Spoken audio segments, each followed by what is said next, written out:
नमस्कार, आप देख रहे हैं NY24 हिंदी चैनल। आज की तारीख है 18 अगस्त 2026, दिन है मंगलवार।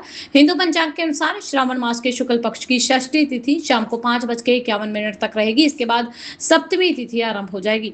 आज ही के दिन कल की जयंती और मंगला गौरी व्रत का पावन पर्व भी है। अभिजीत मुहूर्त की अगर बात की जाए तो दोपहर को 12:17 से लेकर 1:08 तक का समय जो है वो अभिजीत मुहूर्त का रहेगा। राहु काल दोपहर को 3:41 से लेकर शाम के 5:19 तक का समय जो है राहु काल का रहेगा। आपको कोई भी नया और शुभ काम करने से बचना चाहिए। अब बढ़ते हैं इस बुलेटिन में बड़ी और अहम खबरों की तरफ। सबसे पहली और अहम खबर की तरफ चलते हैं। सुप्रीम कोर्ट में ओडिशा जीडीपी चयन और वन्य जीव संरक्षण सहित कई अहम फैसलों पर सुनवाई शुरू हो गई है। भारत के सर्वोच्च न्यायालय में आज 18 अगस्त 2026 को मुख्य न्यायाधीश CGI सूर्यकांत की अध्यक्षता में कई अहम मामलों पर सुनवाई और फैसले निर्धारित होंगे। अदालत आज ओडिशा के पुलिस महानिदेशक डीजीपी के चयन विवाद और वाइल्ड लाइफ रेस्क्यू से जुड़ी जनहित याचिका पर गंभीरता से विचार कर रही है। इसके साथ ही सोशल मीडिया पर अदालती कार्रवाई को तोड़ मरोड़ कर पेश करने की घटनाओं को रोकने और लाइव स्ट्रीमिंग याचिकाओं को जल्द सूचीबद्ध करने की प्रक्रिया पर भी आज मंथन किया जाएगा। वहीं आज के दिन कर्नाटक शिक्षक भर्ती और CSIR नेट आंसर की जो है वो बड़ी अपडेट सामने आ रही है। भारत में आज 18 अगस्त 2026 से कर्नाटक स्कूल शिक्षा विभाग द्वारा 15,000 शिक्षक पदों पर ऑनलाइन आवेदन प्रक्रिया शुरू कर दी गई, जिसकी अंतिम तिथि जो है 7 सितंबर बताई जा रही है। इसके साथ ही ज्वाइंट जो है CSIR UGC नेट जून 2026 की परीक्षा की प्रोविजनल आंसर की जो है वो आपत्ति दर्ज कराने का आज आखिरी मौका होगा, जिसके लिए उम्मीदवार रात को 11 बजे तक ऑफिशियल पोर्टल पर चुनौती सबमिट कर सकेंगे। अब बात करते हैं तमिलनाडु की सरकार की। तो तमिलनाडु की राजनीति में बड़ा दिन देखने को मिला है। टीवीके के 100 दिन पूरे होने पर किसानों की कर्ज माफी के लिए बड़ा ऐलान कर दिया गया। तमिलनाडु के राजनीतिक गलियारों में हलचल तेज होती नजर आ रही है, जहां अभिनेता विजय की पार्टी टीवीके ने अपने 100 दिन पूरे होने पर प्रशासनिक और सामाजिक कल्याण कार्यों के लिए जनता के बीच में मजबूत उपस्थिति दर्ज करवाई है। इसके साथ ही राज्य सरकार ने किसानों के लिए एक बड़ी कर्ज माफी योजना की घोषणा की है, जिससे ग्रामीण वोट बैंक को मजबूत करने में बड़ा राजनीतिक दाव माना जा रहा है। अगली बड़ी और अहम खबर की तरफ। यूजीसी नेट ब्लंडर के बाद एनटीए ने 50 से अधिक स्टाफ मेंबर को निकाल दिया। अब ये एक्सपर्ट्स संभालेंगे कमान। यूजीसी नेट में गंभीर गड़बड़ियों के बीच में शिक्षा मंत्रालय ने एनटीए के प्रशासनिक व तकनीकी ढांचे में बड़ा बदलाव किया है। 50 से ज्यादा अधिकारियों और कर्मचारियों को परीक्षा संचालन, सुरक्षा, गोपनीयता में खामियों के चलते हटा दिया गया है। इसके साथ ही cyber security, test security, finance technology, psychometrics जैसे क्षेत्रों में भी 10 नए नेतृत्व पदों पर निजी क्षेत्र के विशेषज्ञों को लाने की तैयारी चल रही है। एनटीए का air gapped system, circulated rooms और डिवाइस डिपॉजिट प्रोटोकॉल समेत अपनी सुरक्षा व्यवस्था अपग्रेड करने के निर्देश दिए गए। मंत्रालय ने एजेंसी के सभी परीक्षा प्रक्रियाओं का विस्तृत ऑडिट करके सुधारात्मक रिपोर्ट सौंपने को कहा गया है। खबर लखनऊ से आ रही है, जहां 14 साल के बच्चों को भी सरकार से उम्मीद नहीं है। अखिलेश यादव का बीजेपी पर निशाना। उत्तर प्रदेश की राजधानी लखनऊ में जयप्रकाश नारायण स्कूल के छात्रों ने टीचरों की कमी और बुनियादी सुविधाओं की बदहाली के खिलाफ बलागंज चौराहे पर प्रदर्शन किया। छात्रों के सड़क पर बैठने से इलाके में यातायात पूरी तरह ठप रहा। वाहनों की लंबी कतारें लगी। सूचना मिलने पर पुलिस मौके पर पहुंची और छात्रों से बातचीत करके उन्हें शांत करवाया गया। इसके बाद जाम खुल सका और छात्रों का आरोप है कि स्कूल में लंबे समय से पर्याप्त शिक्षक नहीं है, जिससे उनकी पढ़ाई जो है वो प्रभावित हो रही है। इस मामले को लेकर समाजवादी पार्टी प्रमुख अखिलेश यादव ने सोशल मीडिया पर वीडियो साझा करते हुए यूपी सरकार की शिक्षा व्यवस्था पर सवाल उठाए और पूछा कि उत्तर प्रदेश में कोई शिक्षा मंत्री है या नहीं। बढ़ते अगली बड़ी और अहम खबर की तरफ। बीजेपी और आरएसएस के बीच की कड़ी रहे हैं राम माधव की वापसी क्यों है, हम जानते हैं इस खबर में। बीजेपी की नई राष्ट्रीय टीम में राम माधव की वापसी को संगठन और रणनीतिक के लिहाज से अहम माना जा रहा है। आरएसएस से लंबे समय तक जुड़े रहे राम माधव पहले बीजेपी के राष्ट्रीय महासचिव रह चुके हैं और संघ बीजेपी के बीच में संबंध में अहम भूमिका निभा चुके हैं। जम्मू कश्मीर और पूर्वोत्तर की राजनीति में उनके अनुभव को देखते हुए उनकी वापसी को संगठन मजबूत करने, रणनीतिक तैयारी बढ़ाने के संकेत से माना जा रहा है, जबकि आगामी चुनावों में गठबंधन और क्षेत्रीय राजनीतिक समीकरण साधने में उनका अनुभव पार्टी के लिए उपयोगी हो सकता है। डालते अगली बड़ी और अहम खबर की तरफ। भाजपा IT सेल से मालवीय बाहर, केमिस्ट्री प्रोफेसर महज के संभालेंगे कमान नितिन निबन की टीम में राम माधव समिति ईरानी का कमबैक हो गया। यूपी से भी 2 मुस्लिम चेहरे सामने आए हैं। बीजेपी अध्यक्ष नितिन निबन ने 209 दिन बाद 65 सदस्यों वाली नई राष्ट्रीय टीम का ऐलान कर दिया। राम माधव और स्मृति ईरानी की पार्टी में वापसी के साथ अमित मालवीय की जगह केमिस्ट्री प्रोफेसर दीपक को आईटी सेल की जिम्मेवारी दी गई है। टीम में 12 महिलाओं के अलावा यूपी से तारिक मंसूर और बासित अली समेत 2 मुस्लिम चेहरों को भी जगह मिली है। पीयूष गोयल को फिर से राष्ट्रीय कोषाध्यक्ष बनाया गया, जबकि नई टीम की पहली बैठक 22 अगस्त को दिल्ली में होगी। बड़ी खबर दिल्ली से आ रही है, जहां राहुल सोनिया पर वंदे मातरम के अपमान का आरोप लगाया गया। जांच शुरू होगी, एफआईआर की मांग की गई है। दावा किया गया कि राहुल ने वंदे मातरम गाने से इनकार कर दिया था। दिल्ली पुलिस ने राहुल गांधी और सोनिया गांधी के खिलाफ वंदे मातरम के कथित अपमान को लेकर मिली शिकायतों की जांच शुरू कर दी है। 16 अगस्त को एक वकील ने आईपी असिस्ट थाने में शिकायत देकर दोनों नेताओं के खिलाफ में एफआईआर दर्ज करवाने की बात कही है। शिकायत में आरोप लगाया गया कि वंदे मातरम के शुरुआती हिस्से के बाद सोनिया गांधी ने कुछ इशारे किए, जिन्हें गाना जारी रखने पर आपत्ति के तौर पर देखा गया। वहीं एक वीडियो का हवाला देते हुए राहुल गांधी के कथित तौर पर वंदे मातरम गाने से इनकार करने का दावा भी किया जा रहा है। अगली बड़ी और अहम खबर की तरफ चलते हैं। सुप्रीम कोर्ट ने कहा कि 7 दिनों में फाइनल करे हवाई किराया नियम। अगर एयरलाइंस ना माने तो प्लेन खड़े कर दे। सरकार ने 3 हफ्ते मांगे थे। केंद्र सरकार ने सुप्रीम कोर्ट को बताया कि भारतीय वायुयान अधिनियम 2024 के तहत नए नियमों को अंतिम रूप देने का काम तेजी से चल रहा है और प्रक्रिया 3 हफ्तों में पूरी होगी।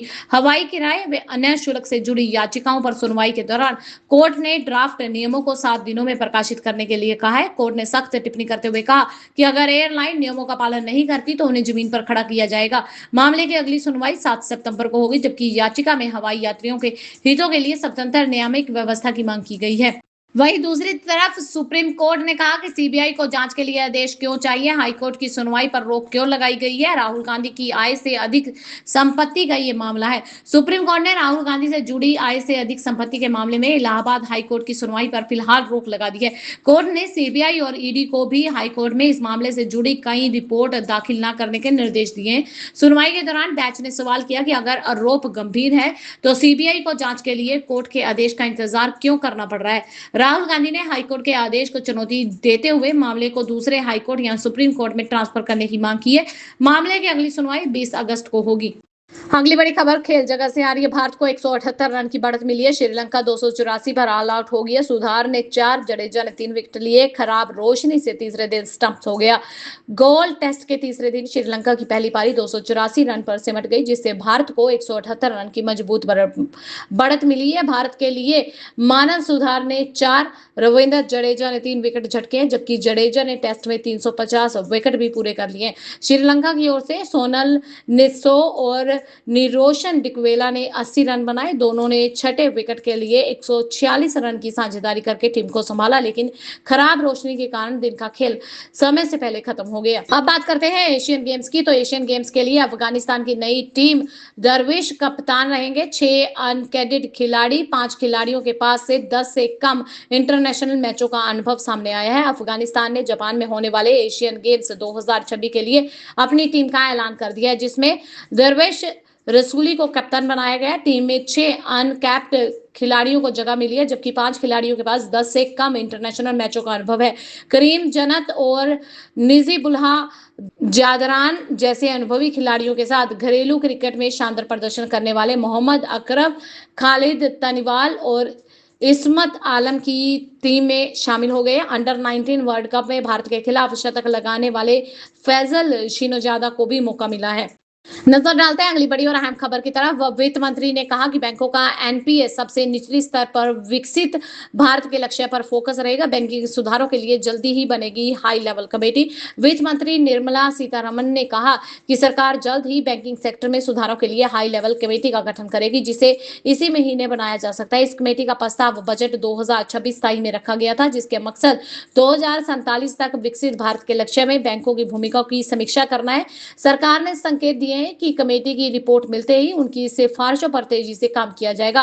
फाइनेंशियल ईयर 2026 में सरकारी बैंकों ने रिकॉर्ड जो है 1.98 लाख करोड़ रुपए से ज्यादा का नेट प्रॉफिट दर्ज किया है। अब बात करते हैं अमिताभ बच्चन की। अमिताभ बच्चन ने 21.88 करोड़ में 3 फ्लोर किराए पर दिए हैं। हर महीने 33 लाख किराया मिलेगा। न्यूट्रिशन ब्रांड से 5 साल के लिए डील साइन होगी। यह अमिताभ बच्चन ने मुंबई के अंधेरी वेस्ट स्थित सिग्नेचर बिल्डिंग में अपने 3 फ्लोर न्यूट्रिशन कंपनी टोर्नामेटिव को 5 साल के लिए लीज पर दे दिया। करीब 8,428 वर्ग फीट की इस प्रॉपर्टी में उन्हें हर महीने 33 लाख किराया मिलेगा और पूरी अवधि में करीब 21.88 करोड़ की कमाई होगी। एग्रीमेंट के मुताबिक किराए में हर साल 5% की बढ़ोतरी की जाएगी। साथ ही कंपनी को 9 पार्किंग स्लॉट भी मिले हैं, जिससे पहले भी अमिताभ बच्चन मुंबई में अपनी कई प्रॉपर्टियां जो है किराए पर देकर कमाई कर चुके हैं। अब बात करते हैं सीएम योगी की। तो सीएम योगी ने बताया पूरा आंकड़ा, कहा ओलंपिक में गोल्ड जीतने वालों को यूपी में 6 करोड़ रुपए का इनाम, अन्य को कितना मिलता है जानते हैं इस बुलेटिन में।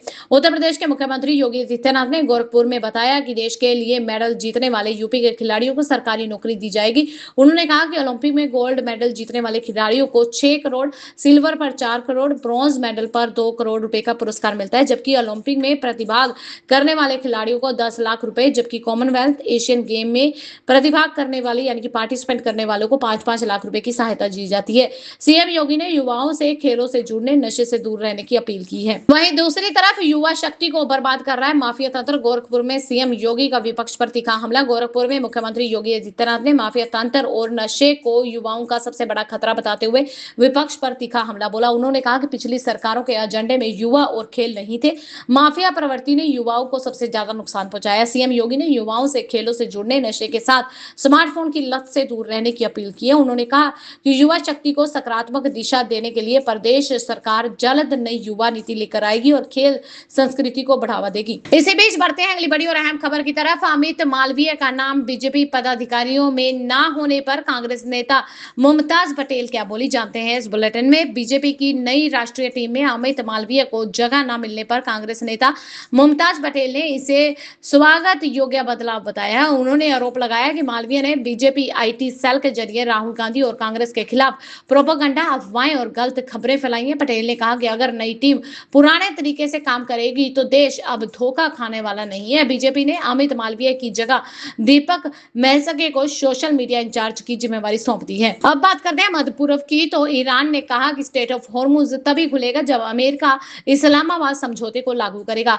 ईरान के रेवोल्यूशनरी गार्ड के उप राजनीतिक कमांडर यदुअल्ला जवानी ने कहा कि युद्ध का अंत इस्लामाबाद समझौते के आधार पर होना चाहिए। अमेरिका ने अपनी जिम्मेवारियां पूरी करने के बाद ही स्टेट ऑफ हॉर्मुज खोला जाएगा। उन्होंने कहा कि युद्ध से पहले जैसी व्यवस्था थी वैसी अब नहीं होगी। इस बीच हाल ही के हमलों के बाद हॉर्मुज से समुद्री यातायात में भारी गिरावट आई है। कैंपर के आंकड़ों के मुताबिक शनिवार को सिर्फ 5 जहाज गुजरे, जबकि रविवार को किसी जहाज के गुजरने का रिकॉर्ड नहीं मिला है। अगली बड़ी खबर पड़ोसी मुल्क पाकिस्तान से आ रही है, जहां इमरान खान की नई हेल्थ रिपोर्ट पर उठ रहे हैं कई सवाल। आखिर सच क्या है, जानते हैं इस बुलेटिन में। पाकिस्तान के पूर्व प्रधानमंत्री इमरान खान की नई हेल्थ रिपोर्ट सामने आने के बाद उनकी सेहत को लेकर कई सवाल उठ रहे हैं। रिपोर्ट में बड़ी एंग्जाइटी और ब्लड प्रेशर में उतार चढ़ाव का जिक्र करते हुए उन्हें रोजाना 1 घंटे टहलने, अखबार पत्रिका पढ़ने और परिवार से समय समय पर मिलने की सलाह दी गई है। रिपोर्ट ऐसे समय सामने आई है जब उनकी मौत को लेकर कुछ दावे सोशल मीडिया और मीडिया में चर्चे पर थे। हालांकि पाकिस्तान की सेना ने प्रेस विंग ने इन दावों को खारिज किया है। रिपोर्ट में टाइमिंग और इमरान खान की सेहत को लेकर बढ़ती जारी गोपनीयता की चर्चाएं और बढ़ा दी हैं। बढ़ते हैं अगली बड़ी और अहम खबर की तरफ। मनोज जारंगे की मांग 58 लाख रिकॉर्ड के आधार पर मराठों को कुणबी प्रमाण पत्र जारी हो, ये दी गई है चेतावनी। मराठा आरक्षण आंदोलन के नेता मनोज जारंगे ने महाराष्ट्र सरकार से मांग की है कि पहले मिले 58 लाख रिकॉर्ड के आधार पर सभी पात्र मराठों को कुणबी जाति प्रमाण पत्र जारी किए जाए। उन्होंने आरोप लगाया कि सरकार इन रिकॉर्ड की संख्या कम करना चाहती है और चेतावनी दी कि वे ऐसा नहीं होने देंगे। जारंगे ने 20 से 25 अगस्त तक मराठवाड़ा और विदर्भ के कुछ हिस्सों का दौरा करने की बात कही। उन्होंने मांगे पूरी नहीं होने पर 29 अगस्त से अनिश्चितकालीन भूख हड़ताल शुरू करने का ऐलान भी किया।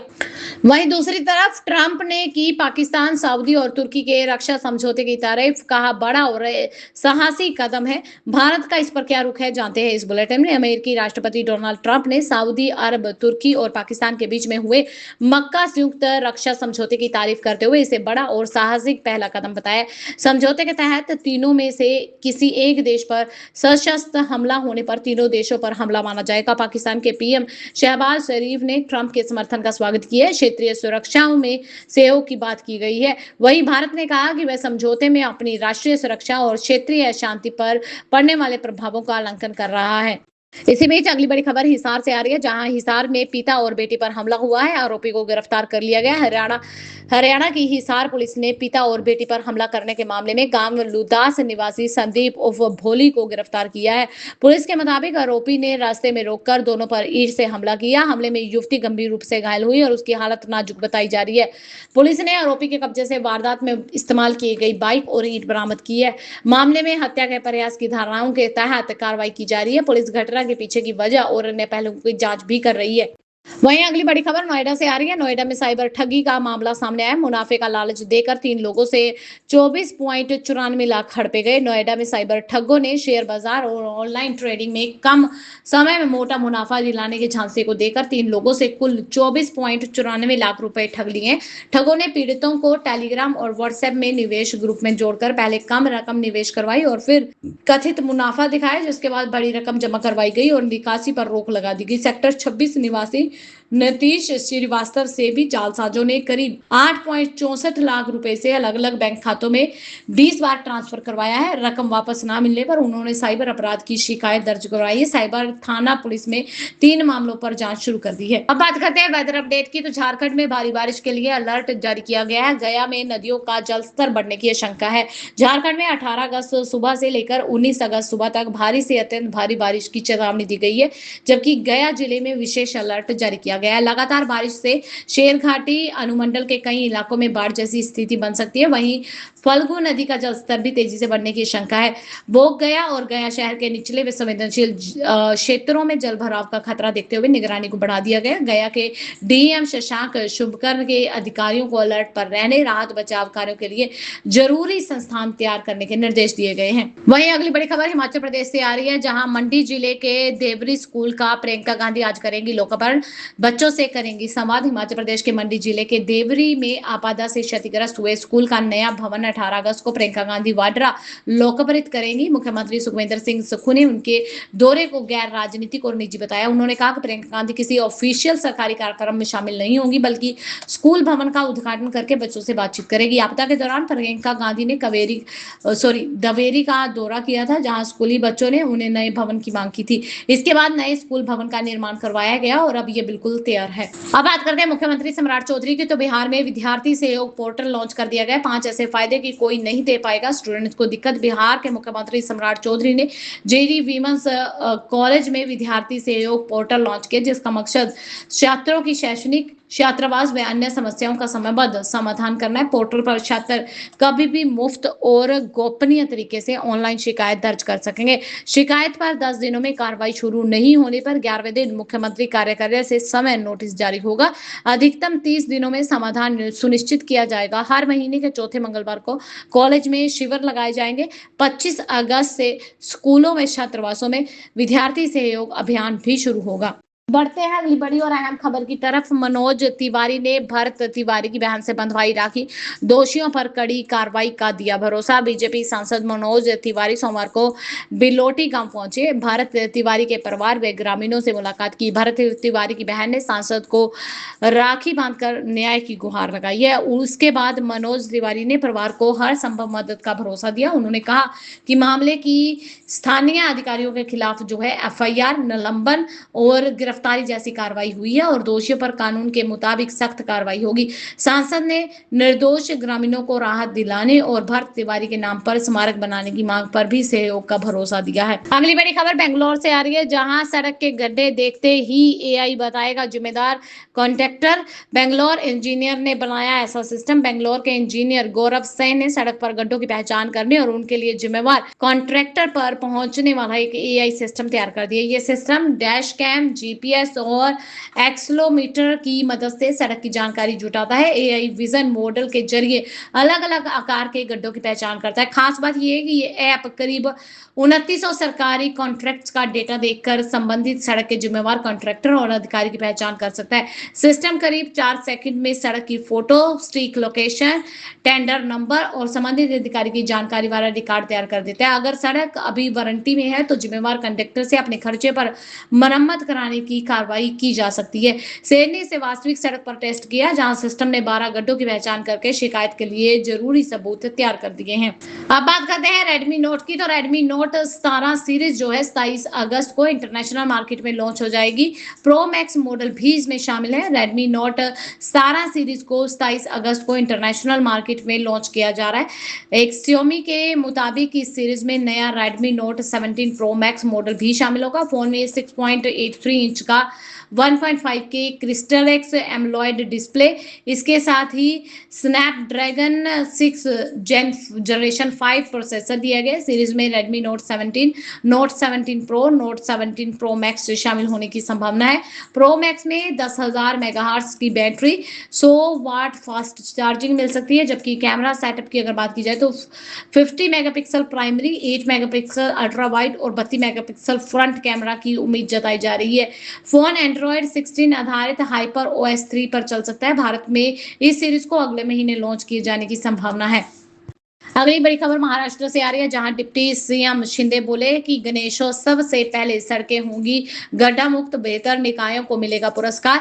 महाराष्ट्र के डिप्टी सीएम एकनाथ शिंदे ने गणेशोत्सव से पहले सभी नगर निगमों में गड्ढों के भरने के निर्देश दे दिए गए। उन्होंने कहा कि गणेश प्रतिमा की शोभा यात्रा और विसर्जन वाले रास्तों पर किसी भी तरह के गड्ढे नहीं होने चाहिए। बेहतर तैयारी, गड्ढा मुक्त सड़क और सुरक्षित आयोजन सुनिश्चित करने वाले 3 नगर निगमों को पहला, दूसरा और तीसरा पुरस्कार दिया जाएगा। गड्ढों की मरम्मत के लिए 24 घंटे काम करने वाली विशेष टीमें बनाने, शिकायतों का तुरंत समाधान करने के निर्देश भी दिए गए हैं। ये थी अब तक की मुख्य और बड़ी खबरें। ऐसी और खबरें जानने के लिए चैनल को सब्सक्राइब कर ले, बेल आइकन को प्रेस कर ले ताकि आपसे आने वाली खबरें मिस ना हो। मिलते हैं अगली वीडियो में, तब तक के लिए खुश रहें, सुरक्षित रहें, हम यही दुआ करते हैं। धन्यवाद जी।